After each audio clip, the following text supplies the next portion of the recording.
Hi, everybody. We're on our last chapter of Hudson Taylor. Let's find out how the story ends. Chapter 15 A Man in Christ. By Christmas 1869, Hudson and Maria had made the most difficult decision of their married lives. Their four oldest children, Herbert, Howard, Samuel, and Maria, were to be sent back to England to stay with their grandparents. It would be safer for them there, and they could go to a regular school. At that time, it was quite normal for children to be sent home like this, but it still upset Hudson and Maria to think they wouldn't be seeing their children for a long time.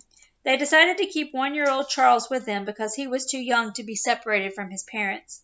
Also, Maria was pregnant again and due to give birth in the middle of the year, so Charles would have a playmate. Emily Blatchley would take the children back on the ship with her. She had contracted tuberculosis and needed treatment in England. The family had much to do to prepare for the trip to Shanghai, where the children's ship would depart for England. As they prepared, Samuel was not well, but no one knew how sick he was until February, when they began the journey to Shanghai.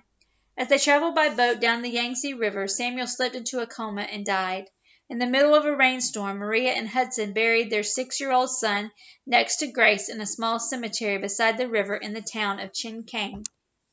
As difficult as Samuel's death was for the family, they continued on their way to Shanghai. But saying goodbye to their 3 oldest children was not easy for Hudson and Maria. As the ship carrying their children moved on down the Huangpu River, they wondered if they would ever see their children again. Around the time the children left for England, the China Inland Mission opened up many new mission stations in China, and nearly everyone had problems with staff being ill or neighbors rioting. Hudson and Maria were kept very busy. They moved to Qinshan on the Yangtze River so they could travel to the various mission stations more easily. On July 7, 1870, baby Noel was born. He was a solid little child, and he got bigger and stronger each day. But Maria did not. Hudson began to worry about her. She just lay in bed with Noel, tucked in beside her. She smiled, but looked ashen and frail. After a week, Hudson knew her condition was serious. She was bleeding somewhere inside her body and had no way of knowing exactly where so he could stop it.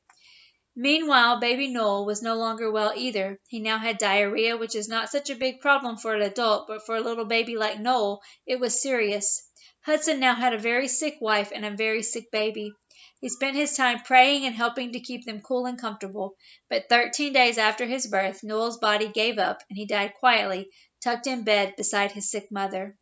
Maria, who was too ill to attend the funeral, kissed her baby goodbye and chose the hymns for his funeral.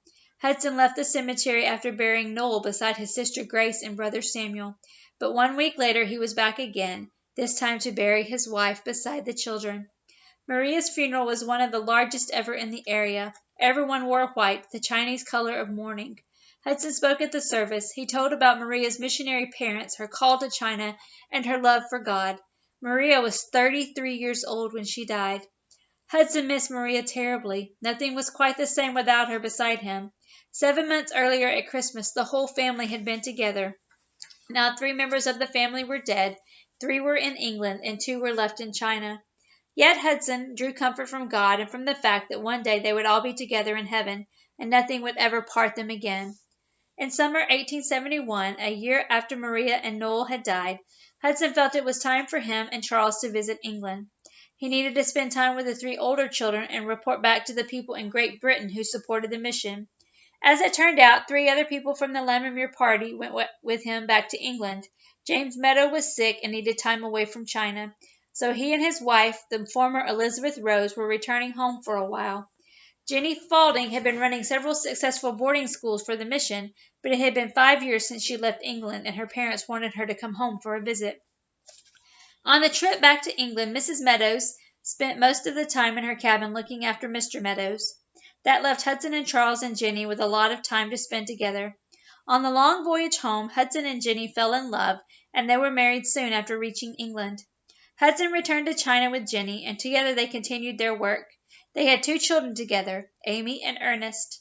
While in China, Hudson spent an increasing percentage of his time training Chinese missionaries to go into the interior to preach the gospel. Hudson's sister Amelia and her husband, Benjamin Broomhall, looked after Hudson's 3 older children, along with their own 10 children. They also took over the administrative work of the China Inland Mission in London. They sent out China's Millions, the newsletter of the China Inland Mission. They also took care of missionaries' homes on leave and interviewed new missionaries for the mission. Stories about missionaries from the China Inland Mission spread around the world. Many of the missionaries were daring and adventurous, just like their founder. Both men and women crisscrossed China, making maps of the areas that they went through. John Stevenson and Henry Saltow became the first Westerners ever to cross China from west to east. They covered 1,900 miles in less than 3 months. Hudson's second wife, Jenny, and two other China Inland Mission women were the first Western women to go deep into inland China. They were on a mission to set up orphanages for children whose parents had died as a result of a massive famine that spread across China. Missionaries from the China Inland Mission now no longer just came from the British Isles.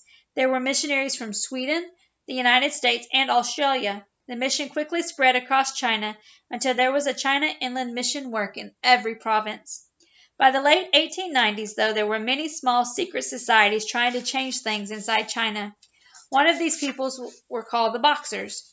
They hated foreigners and were getting stronger as more people joined their cause. As the Boxers grew in strength, Hudson grew concerned for the safety of the missionaries, especially the young women. At the end of 1898, the China Inland Mission had experienced what Hudson knew was a possibility ever since the day he prayed on Brighton Beach, the murder of one of its missionaries. Bill Fleming, a lively Australian, had been on an evangelistic mission among the Black Miao tribe in the distant southwestern province of Kwei Chow. His friend and helper, Pian Shushan, was himself a member of the Black Miao tribe.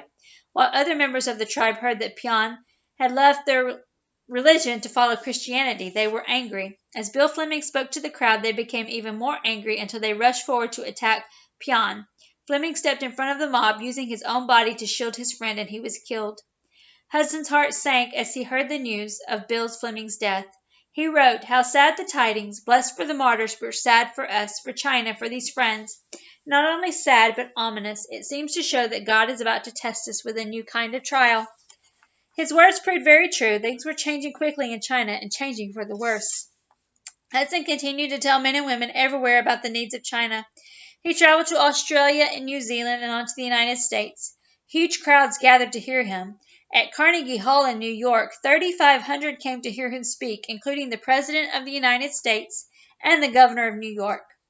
From New York, he traveled on to Boston for another series of meetings. As he spoke in one of the meetings there, he seemed to forget where he was. Over and over, he said the same sentence: "You may trust the Lord too little, but you can never trust him too much." After several minutes, the director of the meeting led Hudson gently from the stage. He was still repeating the same phrase. Perhaps he could see what lay ahead for China. Hudson was now 68 years old and badly in need of rest. Jenny made arrangements to take him to Switzerland, where the fresh air and walks in the mountains helped him to get better. However, it was not long before telegrams began to arrive from the China Inland Mission headquarters in London. Each one seemed to bring worse news than the one before.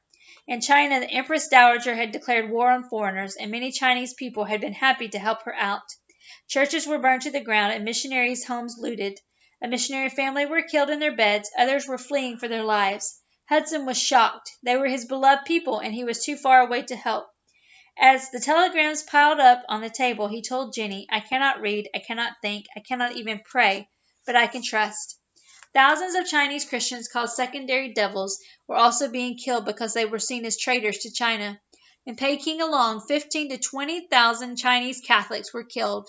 Those were black days for China. By the time the Boxer uprising had been defeated, 130 Protestant missionaries and over 50 of their children had been killed. The China Inland Mission alone lost 58 missionaries and 21 children. Hudson wept for each one of them. Hudson could only think back to the first days when he had fought so hard not to start a missionary organization, and how he had finally come to understand that each person who was called was in God's care. He could do no more than to pray for each of the dead missionaries' families. Slowly the mission in Hudson began to recover from all the horrible deaths. Hudson and Jenny took long walks in the mountains together. They befriended counts and countesses, peasants and storekeepers. Visitors flooded in from around the world, leaving some to laugh and shake their heads. The Taylors had made a China Inland Mission outpost halfway up a mountain in Switzerland. A year went by. Hudson read his Bible through for the 40th time. He wrote hundreds of letters and prayed constantly for China and the missionaries who served there. The news that Jenny had cancer hardly changed their lives at all. Both of them were already living in light of eternity. Although she was thin and weak, she told a friend, I couldn't be better cared for or happier. I'm nearly home. What will it be to get there? The Lord is taking me slowly and gently. And so he was. On July 29, 1904, Jenny died with Hudson at her bedside. Hudson was now 72 years old and badly wanted to go back to China. There were so many people to encourage there and so many people to thank. So in the spring of 1905, he and his son Howard, now also a medical doctor, and Howard's wife Geraldine set off on Hudson's 11th journey to China. And what a trip it was! Hudson was able to visit many areas by train now. Trains were much more comfortable than the wheelbarrows he used to ride in. Everywhere he went, people gathered to listen to him. He had his 73rd birthday at one of the 7 China inland mission stations in Henan province. The Chinese Christians made him a huge red satin banner which read, "O man, greatly beloved." Hudson visited China inland mission hospitals and orphanages, new mission stations, and the home in Yangzhou where he and Maria had survived the riot. He also visited the cemetery where Maria, Grace, Samuel Knoll, and his adult daughter Maria were all buried. Later that day, he spoke to a new group of missionaries with China Inland Mission who were about to go into the interior. He looked at these young people who had left their families and friends to take the gospel message to the Chinese people, and for a moment he was one of them, a 21-year-old landing in China with no money, no wife, and no plan. Yet he had trusted God, and God had used him. Now, 54 years later, over 18,000 Chinese Christians have been baptized, and the China Inland Mission had 825 missionaries.